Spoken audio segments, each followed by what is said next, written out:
Subscribe and share my channel Sudarsana. శ్రీమాత్రే నమః. శ్రీ గురుభ్యో నమః.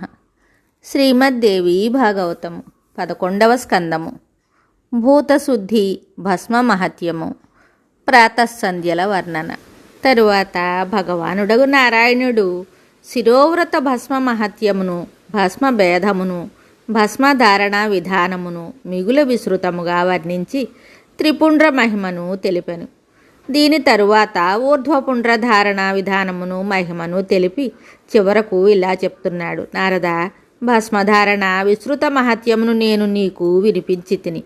ఇప్పుడు సంధ్యోపాసన యొక్క ఉత్తమ పుణ్య ప్రసంగమును వినుము. అనగా మొదట ప్రాతకాల సంధ్యోపాసనాది విధానమును తెలిపెదను వినుము.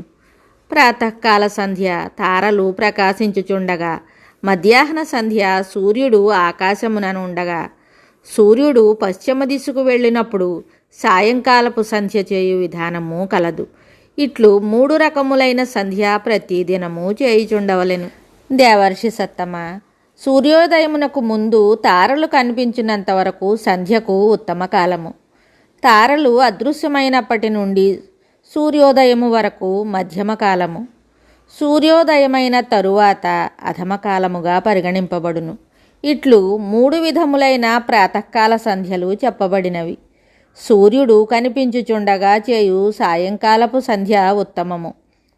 సూర్యాస్తమయము తరువాత తారలు ఉదయించుటకు ముందు చేయబడు సంధ్య నిమ్న శ్రేణికి చెందినదిగా భావింపబడినది. సాయంకాలీన సంధ్య ఇట్లు 3 విధములుగా చెప్పబడింది. బ్రాహ్మణుడు ఒక వృక్షము, దాని మూలములు ఈ సంధ్యలు. వేదములు శాఖలు, ధార్మిక కృత్యములు ఆకులు. అందువలన యత్నపూర్వకముగా మూలములను రక్షింపవలెను. మూలమే ఖండింపబడినచో వృక్షము గాని శాఖల ఉనికి గాని ఉండదు. సంధ్యను గురించిన జ్ఞానము లేనివాడు సంధ్య చేయడు. అట్టి ద్విజుడు శూద్రునితో సమానుడు. బ్రతికి ఉండి కూడా అతనిని మృతప్రాయుడుగా తలంచవలెను. జన్మాంతరమునందు అతడు కుక్కయగును. అందువలన ద్విజుడు నిత్యము ఉత్తమ సంధ్యోపాసన చేయవలెను. సంధ్యోపాసన లోపించినచో ఏ శుభకార్యమందును అతనికి అధికారం ఉండదు. సూర్యోదయము సూర్యాస్తమయముల సమయమున 3 ఘడియల వరకు సంధ్యోపాసన చేయవచ్చును. దీని తరువాత సంధ్య చేసిన ప్రాయశ్చిత్తము చేసుకొనవలెను. నిశ్చిత సమయము గడిచిపోగా సంధ్య చేసినచో 4 సార్లు అర్ఘ్యం ఇవ్వవలెను. లేక సంధ్యోపాసనకు ముందు 108 సార్లు గాయత్రిని జపించి అప్పుడు సంధ్యోపాసన చేయవలెను.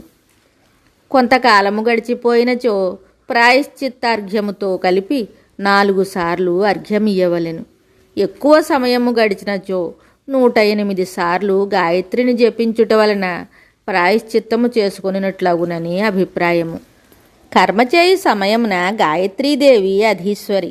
అందువలన సంధ్యోపాసన తరువాతనే సమయోచితముగా కార్యమునందు ప్రవృత్తుడు కావలెను.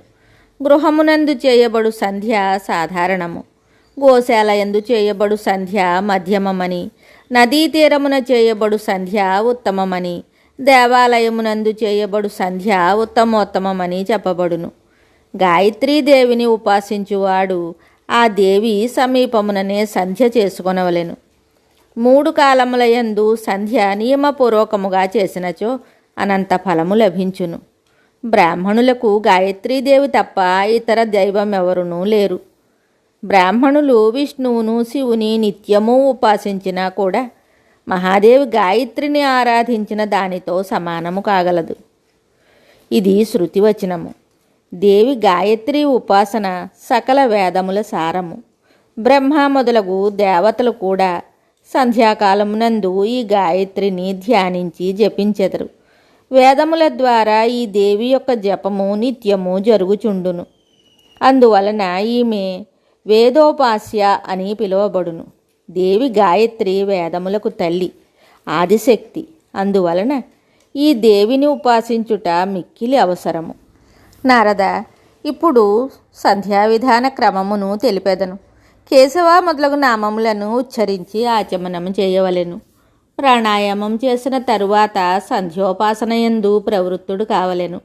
ఆ నామములు ఇలా చెప్పబడ్డాయి: కేశవుడు, నారాయణుడు, మాధవుడు, గోవిందుడు, విష్ణువు, మధుసూదనుడు, త్రివిక్రముడు, వామనుడు, శ్రీధరుడు, హృషికేశుడు, పద్మనాభుడు, దామోదరుడు, సంకర్షణుడు, వాసుదేవుడు, ప్రద్యుమ్నుడు, అనిరుద్ధుడు, పురుషోత్తముడు, అధోక్షజుడు, నారసింహుడు, అచ్యుతుడు, ఉపేంద్రుడు, జనార్దనుడు, హరి, శ్రీకృష్ణుడు.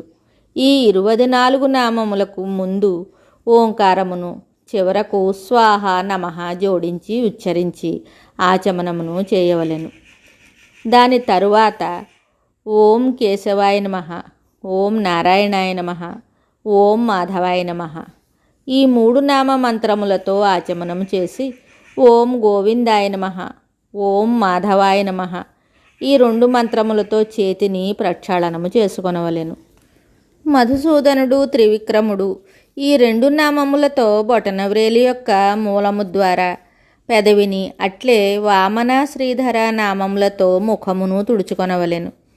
హృషికేశుని ఉచ్చరించి ఎడమ చేతిని, పద్మనాభుని 2 పాదములను, దామోదర మంత్రముతో మస్తకమును, సంకర్షణ శబ్దముతో మధ్య 3 వేళ్లతో ముఖమును, వాసుదేవ, ప్రద్యుమ్న ఈ 2 నామములతో అంగుష్టమును, చూపుడు వేలి ద్వారా 2 నాసాపుటములను, అనిరుద్ధ, పురుషోత్తమ నామములు 2టితో బొటనవ్రేలిని, అనామిక ద్వారా 2 నేత్రములను, అధోక్షజ, నారసింహ ఈ 2 మంత్రముల ద్వారా 2 చెవులను, అచ్యుత నామమును ఉచ్చరించుచు కనిష్టను, అంగుష్టము ద్వారా నాభిని, జనార్దన మంత్రముతో అరచేతి ద్వారా హృదయమును, ఉపేంద్ర నామముతో తలను, ఓం హరయే నమః, ఓం కృష్ణాయ నమః ఈ 2 నామములతో దక్షిణ వామభుజములను తాకవలెను. ఇట్లు నామముల ద్వారా ప్రతి అంగమును స్పృశించు విధానము కలదు. వివేకవంతుడైన పురుషుడు కుడి చేతితో నీరు త్రాగునప్పుడు ఎడమ చేతితో కూడా ఆ పాత్రను తాకవలెను.